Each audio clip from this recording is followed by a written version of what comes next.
হ্যাঁ বন্ধুরা, আজকে চলে এসেছি আমাদের দীঘা জগন্নাথ মন্দিরে। তো এই যে হচ্ছে দীঘা জগন্নাথ মন্দির, তো আজকে চলে এসেছি ফাইনালি।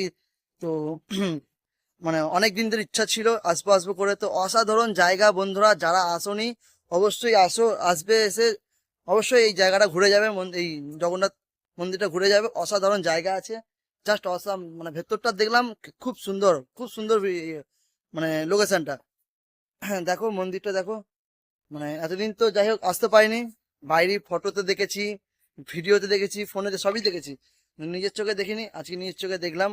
তো বন্ধুরা অসাধারণ আছে, সবাই যারা যারা আসুনি অবশ্যই আসো, খুব ভালো লাগবে, দেখতে পাবে। এই যে মন্দির সব দেখো না, এই জায়গাটা অনেকে এসছে, অনেক আর্টিস্টও এসছে জানো। তো খুব ভালো, খুব ভালো লাগছে। তো বন্ধুরা সবাই আসবে, খুব ভালো লাগবে। Thank you. এই অবধি ভিডিওটা থাকলো, সবাই একটু শেয়ার করে দিও, সবাইকে দেখার সুযোগ করে দিও, আর সবাই জানুক, আসুক, খুব ভালো লাগবে। যারা যারা আসবে খুব ভালো লাগবে আশা করি।